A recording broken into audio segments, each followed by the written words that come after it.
أعوذ بالله من الشيطان الرجيم بسم الله الرحمن الرحيم سبح اسم ربك الأعلى الذي خلق فسوى والذي قدر فهدى والذي أخرج المرعى فجعله غثاء أحوى سنقرئك فلا تنسى إلا ما شاء الله إنه يعلم الجهر وما يخفى ونيسرك لليسرى فذكر إن نفعت الذكرى سيذكر من يخشى ويتجنبها الأشقى الذي يصلى النار الكبرى ثم لا يموت فيها ولا يحيا قد أفلح من تزكى وذكر اسم ربه فصلى بل تؤثرون الحياة الدنيا والآخرة خير وأبقى إن هذا لفي الصحف الأولى صحف إبراهيم وموسى صدق اللہ العظیم۔ محترم بزرگوں اور دوستوں، دینی اور ایمانی بھائیوں، اللہ رب العزت کا شکر ہے، اس کا کرم ہے کہ اس نے ہمیں نماز عشاء کے ساتھ ساتھ درس قرآن میں بیٹھنے کی توفیق عطا فرمائی۔ حضرات، آج درس قرآن میں سورہ اعلیٰ مکیہ کی تلاوت کی گئی ہے۔ سب سے پہلے اس کا ترجمہ آپ کی خدمت میں پیش کیا جاتا ہے اور پھر اس کی تفسیر پیش کی جائے گی۔ سبح اسم ربک الاعلیٰ، آپ صلی اللہ علیہ وسلم سے خطاب ہے کہ آپ اپنے اعلیٰ اور برتر رب کے نام کی تسبیح بیان کیجیے۔ آپ اپنے اعلیٰ اور برتر بلند و بالا پروردگار کی تسبیح بیان کیجیے۔ الذی خلق فسوی، جس نے پیدا کیا اور توازن قائم کیا، یعنی صحیح سالم اعضاء کے ساتھ میں انسان کو بنایا، اسی کو کہا فسوی، توازن قائم کیا۔ والذی قدر فہدی، جس نے تقدیریں بنائی اور پھر سیدھا راستہ دکھایا۔ والذی اخرج المرعی، جس نے زمین سے سبزہ اگایا، پودے اور پھل فروٹ، یہ ساری چیزیں، چراگاہ پیدا کیا وغیرہ۔ فجعلہ غثاء احوا، پھر سبزہ پیدا کرنے کے ساتھ ساتھ اس سبزے دار چیز کو بیکار بنا دیا، یعنی کہ سیاہ کوڑی کے دام میں اس کو تبدیل کر دیا۔ زمین سے سبزہ اگایا اور پھر اسی سبزے کو چند دنوں کے بعد میں جو ہے بالکل مٹیا میل کر دیا، خراب کر دیا۔ سنقرئک فلا تنسى، ان قریب ہم آپ کو پڑھائیں گے تو آپ بھول نہیں پائیں گے، پھر آپ کو ہمیشہ یاد رہے گا۔ الا ما شاء اللہ، سوائے اس کے جو اللہ چاہے۔ انہ یعلم الجہر وما یخفی، اس لیے کہ اللہ رب العزت جو چیز ظاہر ہے اور پوشیدہ ہے سب کو وہ جانتا ہے۔ وَنُيَسِّرُكَ لِلْيُسْرَىٰ، اور ان قریب ہم آپ کو جو ہے آسان سے آسان طریقہ بتا دیں گے۔ فَذَكِّرْ إِن نَفَعَتِ الذِّكْرَىٰ، تو آپ نصیحت کیجیے اگر نصیحت جو ہے فائدہ مند ہے۔ سَيَذَّكَّرُ مَن يَخْشَىٰ، ان قریب وہ نصیحت قبول کرے گا جو اللہ سے ڈرتا ہے، خوف خدا جس کے اندر ہے۔ وَيَتَجَنَّبُهَا الْأَشْقَىٰ، اور بدبخت حضرات جو ہیں، بدبخت لوگ جو ہیں اس سے گریز کریں گے، بچیں گے۔ الذی یصلی النار الکبریٰ، جو بڑی جہنم میں اپنے آپ کو تپائیں گے یا اپنے آپ کو جو ہے گھسیٹیں گے، جلائیں گے، سارے اس کے معنی میں۔ ثم لا يموت فیہا ولا یحییٰ، پھر وہ نہ تو مریں گے اور نہ جئیں گے، اسی کے اندر پڑے پڑے سڑتے گلتے رہیں گے، جلتے رہیں گے۔ قد افلح من تزکا، اور فلاح اور کامیابی ہے اس شخص کے لیے جس نے پاکیزگی اختیار کی۔ وذکر اسم ربہ فصلی، اور جس نے اپنے رب کا ذکر کیا، تسبیح بیان کی اور نماز ادا کی۔ بل تؤثرون الحیات الدنیا، بلکہ یہ کہیے کہ تم دنیاوی زندگی کو ترجیح دیتے ہو، والآخرۃ خیر وابقیٰ، حالانکہ آخرت سب سے بہترین اور باقی رہنے والی چیز ہے۔ ان ھذا لفی الصحف الاولیٰ، اور یہ تمام چیزیں پہلے کے صحیفوں میں بھی موجود ہیں، صحف ابراہیم اور موسیٰ، جیسا کہ حضرت ابراہیم اور حضرت موسیٰ علیہ السلام کی کتابوں میں بھی یہ چیز موجود تھی۔ تو یہ سورہ اعلیٰ کی ترجمہ نگاری تھی، سورہ اعلیٰ کا ترجمہ تھا جو آپ کے خدمت میں پیش کیا گیا۔ اب اس کی تفصیل آپ کے سامنے پیش کی جائے گی۔ سب سے پہلے جاننا چاہیے کہ سورہ اعلیٰ مکی صورتوں میں آتی ہے اور بالکل ابتدائے اسلام کی صورتوں میں اس کا شمار ہے۔ اس پوری صورت کے اندر ایک رکوع ہے اور 19 آیات ہیں۔ یہ صورت مکہ میں اس وقت نازل ہوئی جب ابتدائی دور تھا، گویا کہ یہ کہیے کہ بالکل ابتدائی کے زمانے میں، اسی لیے یہاں پر کہا گیا سنقرئک فلا تنسیٰ، کہ ہم آپ کو پڑھائیں گے، یعنی قرآن کریم کے تعلق سے کہا جا رہا ہے کہ ہم آپ کو پڑھائیں گے اور اس کو یاد بھی کرا دیں گے۔ آپ صلی اللہ علیہ وسلم پر جب شروع میں قرآن اترتا تھا تو آپ صلی اللہ علیہ وسلم جلدی جلدی یاد کرتے تھے، انسانی فطرت ہے نا، کہیں بھول نہ جائیں۔ تو اس سے صاف پتہ چل رہا ہے کہ بالکل ابتدائی زمانے میں ہے کہ جلدی جلدی آپ پڑھتے تھے، تو آپ صلی اللہ علیہ وسلم سے کہا گیا کہ آپ اطمینان سے پہلے سن لیجئے، یاد کرانے کی ذمہ داری ہماری ہے، ہم اس کو آپ کو یاد کرا دیں گے، آپ بھول نہیں پائیں گے۔ تو یہ یہاں پر تو اس سے پتہ چلتا ہے کہ یہ ترتیب نزولی کے اعتبار سے 8ویں نمبر پر ہے۔ ترتیب نزولی کے اعتبار سے یہ 8ویں صورت ہے اور ترتیب قرآنی کے اعتبار سے 87ویں صورت ہے۔ 87 نمبر پر یہ صورت آتی ہے اور 30ویں پارے میں۔ اس صورت کے اندر بہت سے مضامین پیش کیے گئے ہیں، خاص طور سے جو مرکزی مضمون ہے وہ 3 ہیں۔ توحید کا اس کے اندر بیان ہے، سب سے پہلے سبح اسم ربک الاعلیٰ، توحید کا بیان ہے۔ دوسرے نمبر پر آخرت کا بیان ہے، بل تؤثرون الحیات الدنیا والآخرۃ خیر وابقیٰ، آخرت کا بیان ہے۔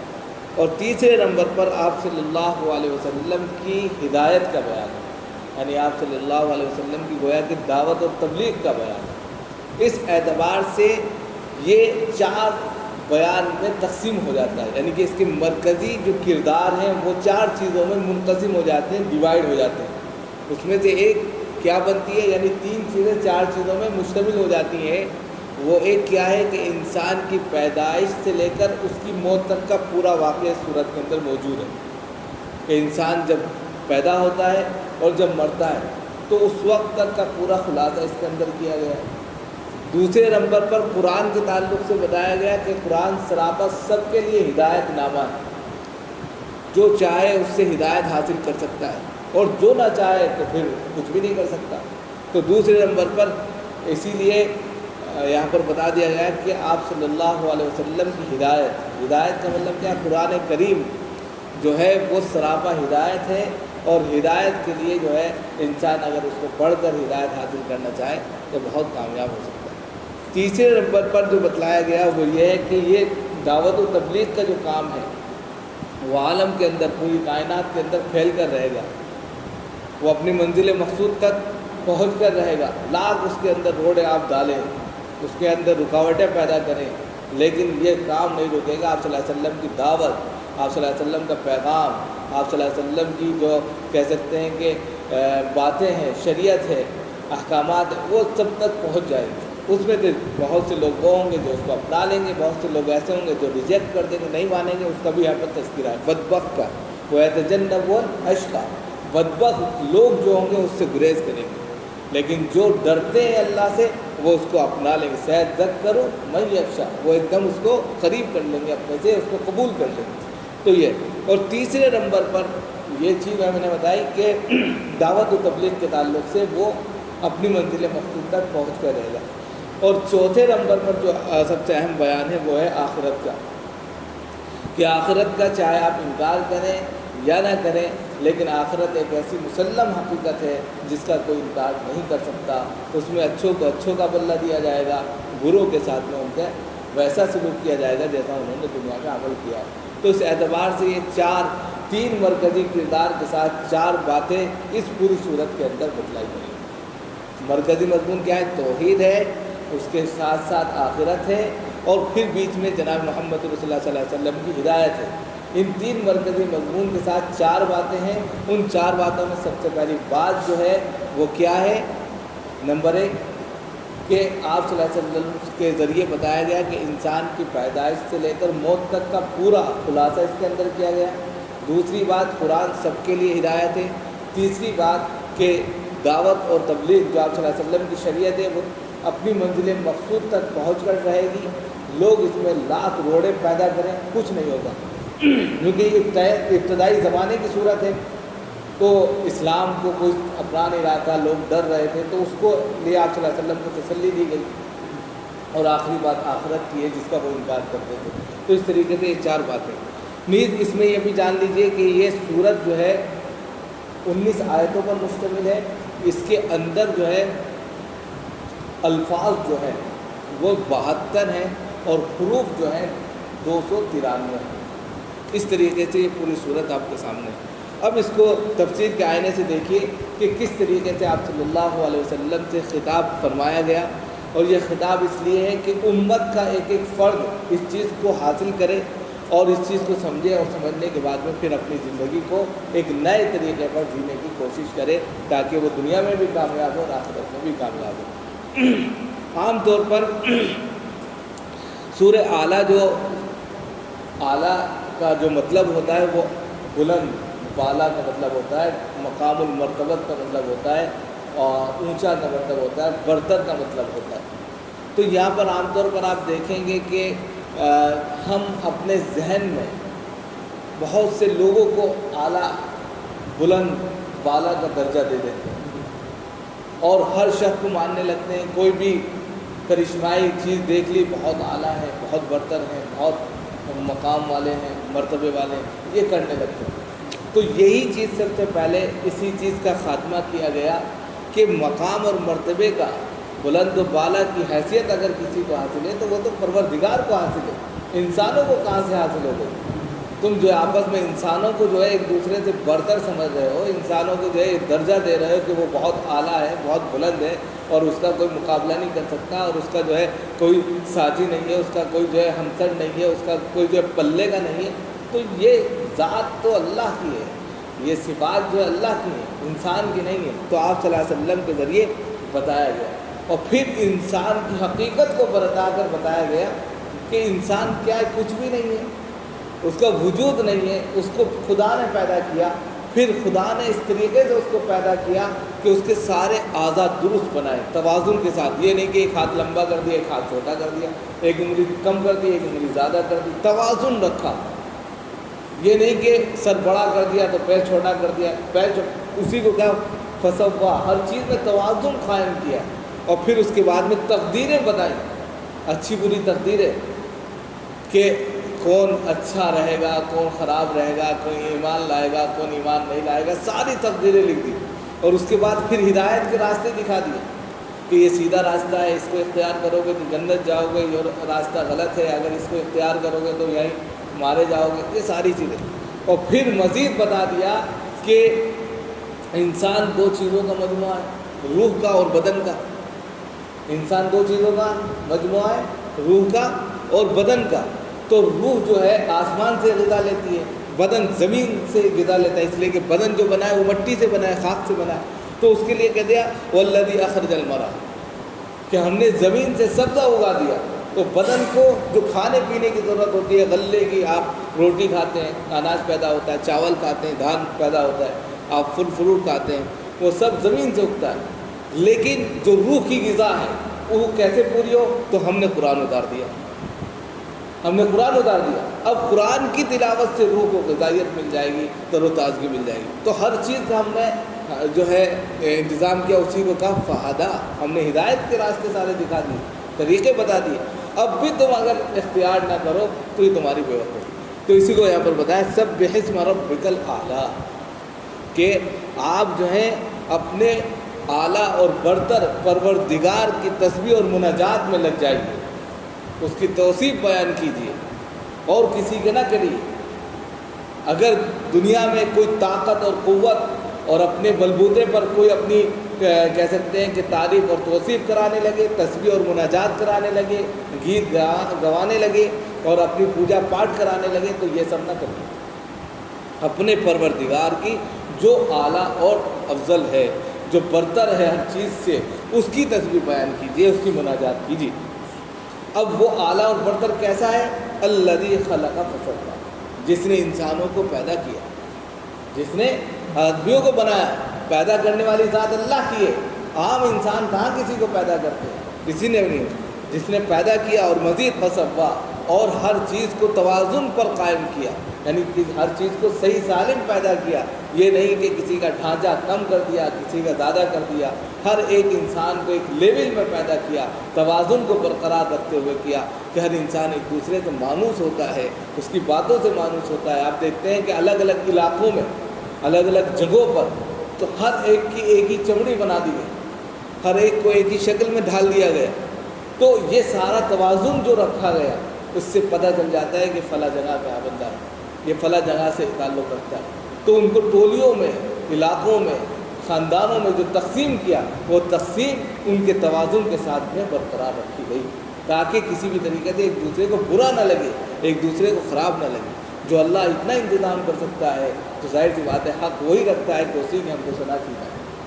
پھر اس کے بعد والذی قدر فہدی، جس نے تقدیریں بنائی، لوگوں کی تقدیریں لکھی، اس کو اتنا ملے گا، اس کو نہیں ملے گا، یہ بیمار رہے گا، یہ صحت مند رہے گا، یہ جو ہے سرکار چلائے گا، یہ سرکار نہیں چلائے گا، یہ تعلیم یافتہ ہوگا، یہ نہیں ہوگا، یہ تقدیریں لکھ ڈالی، ساری تقدیریں اللہ نے لکھ دی۔ رفعت الاقلام وجفت الصحف، ساری چیزیں لکھ دی گئی اور قلم توڑ دیے گئے۔ اس کے بعد فہدی، پھر ان کو ہدایت کے راستے دکھا دیے گئے، سیدھے راستے بتا دیے گئے قرآن کے ذریعے۔ قرآن اتارا، راستے بتا دیے گئے۔ ان هذا القرآن يهدي للتي هي اقوم ويبشر المؤمنين الذين يعملون الصالحات ان لهم اجرا حسنا۔ قرآن ہدایت نامہ ہے، اور سراپا ہدایت نامہ جو ہوتا ہے وہ راستہ دکھاتا ہے، روشنی دکھاتا ہے۔ اب جو اس کے نقش قدم پر چلے گا وہ کامیاب ہوگا، اور جو نہیں چلے گا وہ ناکام ہوگا۔ تو بتا دیا۔ اب مزید اور کیا بتایا؟ والذی اخرج المرعی، جس نے زمین سے سبزہ اگایا، جس نے بیل بوٹے اگا دیے زمین سے، اور کس کے لیے اگائے؟ میں نے یہاں پر بتایا تھا کہ انسان دو چیزوں کا مجموعہ ہے، بدن کا اور روح کا۔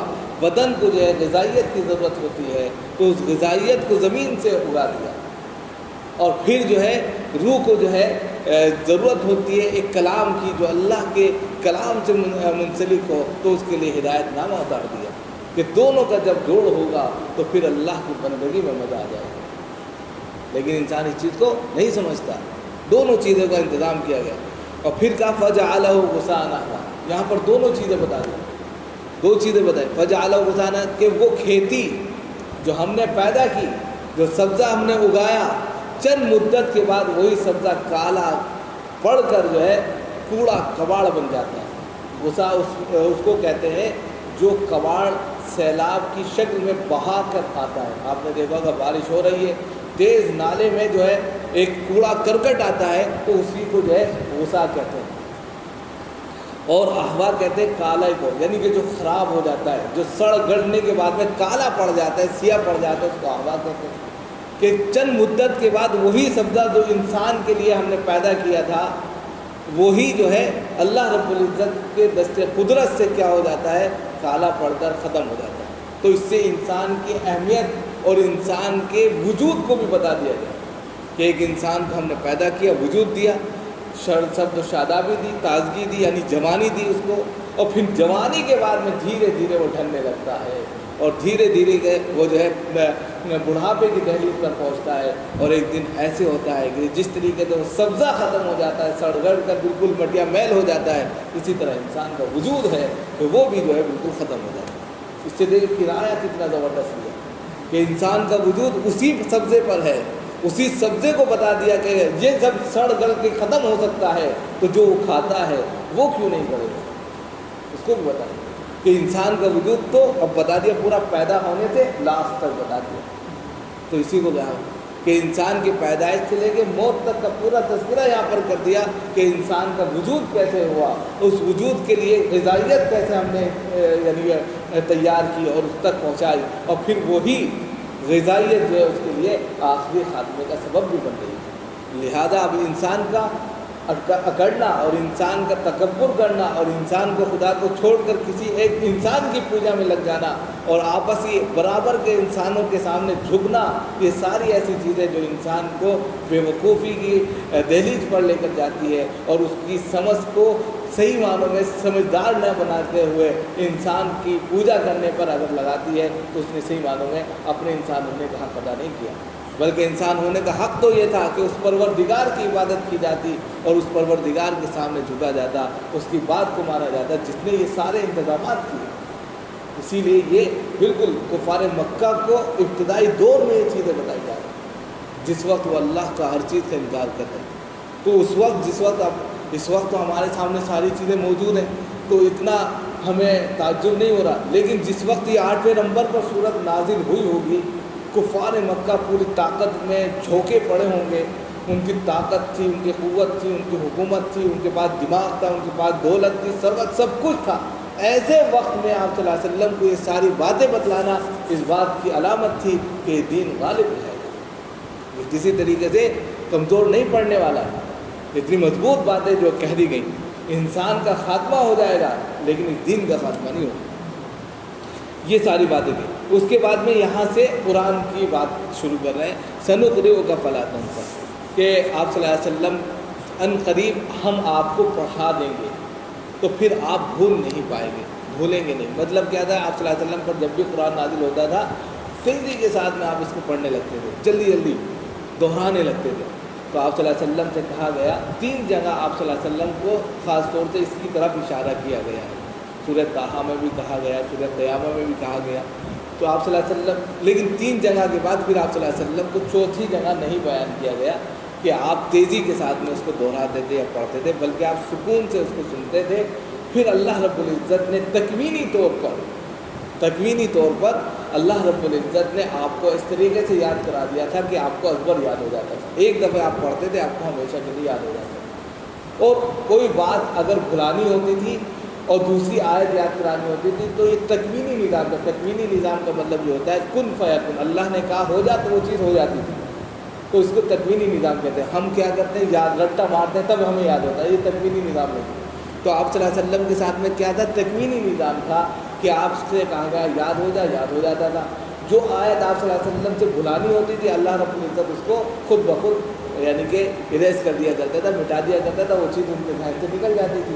تو اس طریقے سے ایک حکم کے بعد دوسرا حکم جب آتا تھا تو وہ چیزیں یاد رہ جاتی تھی جو اللہ چاہتے تھے، اور وہ چیز خود بخود نگلیکٹ ہو جاتی تھی، ختم ہو جاتی تھی جس کو اللہ نہیں چاہتے تھے۔ اسی کو یہاں پر کہا الا ما شاء اللہ، جو اللہ چاہتا تھا وہ آپ کو یاد رہتا تھا۔ اور سنقرئک فلا تنسیٰ، ہم عنقریب آپ کو پڑھا دیں گے، یاد کرا دیں گے، پھر آپ بھولیں گے نہیں مگر یہ کہ جو اللہ چاہیں وہ بھول جائیں گے، وہ ختم ہو جائے گا۔ انہ یعلم الجہر وما یخفی، اس لیے کہ اللہ رب العزت جو آپ ظاہر کر رہے ہیں، بتا رہے ہیں، وہ بھی جانتے ہیں، اور جو پوشیدہ ہے دل کے اندر ہے اس کو بھی جانتے ہیں۔ تو اس اعتبار سے اللہ رب العزت آپ کو وہ چیز، وہ احکامات، وہ آیات، وہ پیغامات آپ کے سینے میں محفوظ رکھ دیں گے جو مطالبات ہیں۔ اور اس طریقے سے بہت سی چیزیں ہوئیں، بہت سی آیتیں نازل ہوئیں، تو پھر وہ آیت منسوخ ہو گئی تو دوسری آیت نازل ہوئی، تو دوسری آیت یاد رہ گئی، پہلی آیت بھول گیا۔ اس طرح کے واقعات بھی ہیں۔ سنقرئک ونیسرک للعسریٰ، پھر اس کے بعد ہم عنقریب آپ کو بہترین طریقے بتا دیں گے۔ یہاں پر دعوت کا سلسلہ شروع ہے کہ آپ جو ان سے گھبرا رہے ہیں، ان کے سامنے دعوت پیش کرتے ہوئے آپ ڈر رہے ہیں، یہ آپ کی بات نہیں مان رہے، تو ہم آپ کو دعوت کا طریقہ بہترین سے بہترین بتا دیں گے۔ ہم آسان سے آسان اسلوب اور طریقہ آپ کے سامنے بتا دیں گے، جس طریقے پر آپ ان کو یعنی کہ دعوت دیں گے اور اللہ کی طرف بلائیں گے، ضرور قبول کریں گے۔ بس کیا کرنا، فذکر ان نفعت الذکریٰ، ان کے سامنے نصیحت کیجیے اگر نصیحت ان کو فائدہ پہنچاتی ہے۔ آپ کا کام یہاں سے بتا دیا گیا کہ آپ ہدایت نہیں دے سکتے، آپ دعوت پہنچا سکتے ہیں۔ آپ کا کام دعوت پہنچانا ہے، ہدایت کا کام ہمارا ہے۔ لہذا یہاں سے آپ کہہ دیا کہ آسان سے آسان طریقہ ہم آپ کو سکھا رہے ہیں لہذا آپ نصیحت کیجیے، اور اگر نصیحت ان کو فائدہ پہنچا رہی ہے تو یہ نصیحت ان کے لیے کامیاب ہوگی۔ لہذا آپ کا کام نصیحت دعوت کا پہنچا دینا ہے، اور دعوت کو اپنے فَلْيُبَلِّغُ الشَّاهِدُ الْغَائِبُ کے تحت جو یہاں موجود ہیں وہ غائب تک پہنچا دیں۔ بلغوا عنی ولو آیۃ، اگر تو چھوٹی سی ایک بات ہی کیوں نہیں ہے، یہ آپ اپنا کام جاری رکھیے۔ اور ہدایت کا جہاں تعلق ہے وہ ہم جانتے ہیں کس کو دینی ہے کس کو نہیں دینی، وہ ہمارے اوپر چھوڑ دیں۔ فذکر ان نفعت الذکریٰ، کہ آپ نصیحت کیجیے اگر نصیحت ان کو فائدہ پہنچاتی ہے، فائدہ مند نصیحت کیجیے۔ فائدہ مند کا مطلب یہ ہے کہ بہت سے لوگ جو ہے نصیحت سننا ہی نہیں چاہتے، بہت بتایا جائے، ارے چھوڑو کیا سمجھ، جب دیکھو کچھ نہ کچھ بتایا ہی کرتے ہیں، بس ان کو نصیحت ہی کرنا آتا ہے، طنز کرنے لگتے ہیں لوگ بات۔ تو آپ کا کام صرف نصیحت کرنا ہے، کچھ لوگوں کو وہ نصیحت فائدہ کر جائے گی، بہت سے لوگ ایسے ہوں گے جو نصیحت سے فائدہ نہیں اٹھائیں گے۔ لہذا ان لوگوں کو آپ نصیحت کیجیے جو آپ کی نصیحت سننا چاہتے ہیں، اور جو نصیحت سننا نہیں چاہتے ان کے سامنے نصیحت مت کیجیے۔ گویا کہ دعوت ان کے سامنے دیجیے، جو دعوت کو قبول کرنا چاہتے ہیں ان کے سامنے دعوت نہ رکھیے، یا ان کے سامنے بھیک نہ مانگیے کہ جو دعوت کو سننا ہی نہیں چاہتے، تسلیم کرنا ہی نہیں چاہتے، بس آپ اپنا پیغام پہنچا دیجیے۔ اس کے بعد کہہ رہے ہیں کہ سَيَذَّكَّرُ مَن يَخْشَىٰ، ان قریب وہ شخص نصیحت قبول کرے گا جو اللہ سے ڈرتا ہے۔ یہ بھی بتا دیا کہ آپ نے اپنی دعوت کا کام فریضہ انجام دے دیا، اب جو اللہ سے ڈرتا ہے، جس کے دل میں خوف خدا ہے، وہ ان قریب جو آپ کی نصیحت کو، آپ کی دعوت کو، آپ کے پیغام کو، آپ کے سندیش کو قبول کر لے گا، اور اللہ اور اس کے رسول کے بتائے ہوئے طریقے پر زندگی گزارے گا۔ وَيَتَجَنَّبُهَا الْأَشْقَى، اور جو بدبخت ہوگا وہ اس سے گریز کرے گا۔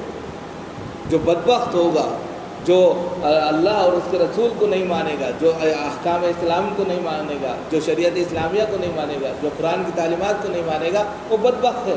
لہذا وہ اس سے گریز کرے گا، بچ کے چلے گا، اور جو ہے کنارہ کشی اختیار کرے گا۔ تو پھر اس کے لیے کیا ہے، الذی یصلی النار الکبریٰ، کہ جس کے لیے بڑی آگ میں جلنا ہے۔ بڑی آگ یعنی جہنم، جہنم کی بڑی آگ اس کو جو ہے اپنے اندر سمو لے گی، تپا دے گی، اس کو جلا دے گی۔ تو گویا کہ وہ بدبخت انسان جو بچ کر چل رہا ہے، کل قیامت کے دن وہ شخص جو ہے جہنم کا ایندھن ہوگا، اس لیے کہ اس نے نہ تو کوئی اچھے کام کیے، اس کو اگر اچھی دعوت دی گئی اس کو بھی قبول نہیں کیا، اس کو بھی اس نے جو انکار کر دیا۔ گویا کہ توحید اور توحید کے ساتھ ساتھ عقائد، اور عقائد کے ساتھ ساتھ رسالت، اور رسالت کے ساتھ ساتھ احکامات، یہ ساری چیزوں کو اس نے نگلیکٹ مار دیا، اور جب تمام چیزوں کو نگلیکٹ کیا، اس نے ختم کیا، تو اس کا ٹھکانہ تو پھر جہنم ہے۔ اور جہنم کیوں ہے؟ جہنم کیسی جہنم میں رہے گا وہ؟ ثم لا يموت فيها ولا يحيا، نہ تو اس کو وہاں زندگی ہوگی نہ موت ہوگی، نہ وہ جیے گا نہ مرے گا، نہ زندہ رہے گا نہ مرے گا، یعنی وہ موت چلائے گا تو موت بھی اس کو نہیں آئے گی، وہ ہمیشہ ایک ایسی کشمکش میں رہے گا، زندہ لاش بن کے وہاں پر سڑتا اور گلتا رہے گا۔ اب بتائیے انسان سے اس سے بڑھ کر اس کی اور کیا سزا ہوگی کہ وہ زندہ لاش ہے اور جو ہے وہاں پر سزا بھگت رہا ہے، صرف اس بنیاد پر کہ اس نے آپ صلی اللہ علیہ وسلم کی دعوت کو اور ان کے پیغامات کو اور ان کے احکامات کو اور لائی ہوئی شریعت کو تسلیم نہیں کیا۔ تو یہ ان لوگوں کے لیے بہت بڑا پیغام ہے کہ جو آپ صلی اللہ علیہ وسلم کی بات کو نہیں مان رہے تھے، اور آج بھی جو آپ صلی اللہ علیہ وسلم کی بات کو، ان کی شریعت کو نہیں تسلیم کرتے اور احکام خداوندی پر نہیں چلتے، ان کے لیے بھی بڑا خطرناک اس کے اندر میسیج ہے کہ ان کو بچنا چاہیے۔ قد افلح من تزکیٰ، اور فلاح اور کامیابی ہے اس شخص کے لیے جو پاکیزگی اختیار کرے۔ پاکیزگی اپنے اعتبار سے بھی، اپنے بدن کے اعتبار سے بھی ہے۔ من تزکیٰ خاص طور سے مال کی پاکیزگی مراد ہے۔ اب مال کی پاکیزگی کے یعنی کہ کہتے ہیں کہ زکوٰۃ کا یہاں پر بیان ہے من تزکیٰ سے، لیکن زکوٰۃ کا بیان بعد میں نازل ہوا مدینے میں، اور یہ مکی صورت ہے۔ تو یہاں پر فی نفسی یہ کہا جائے گا کہ اپنے آپ کو اس طریقے سے پاک صاف رکھیں، اپنے مال کو، اپنے آپ کو، کہ اس میں کسی طرح سے بھی کوئی ایسا شبہ بھی نہ ہو کہ یہ مال خراب ہے۔ سمجھے؟ کسی بھی طریقے سے جائز کمائی کریں، اس کو جو ہے پاک صاف کرنے کے لیے مزید کسی کی مدد کر دیں، یا کسی کی خدمت کر دیں، کسی کی ہمدردی میں کام بنا دیں، یہ ساری چیزیں اس کے اندر، یعنی صدقات نفلیہ کا اس کے اندر بیان بھی ہے کہ کامیابی ان کے لیے جو پاکیزگی اختیار کرتا ہے،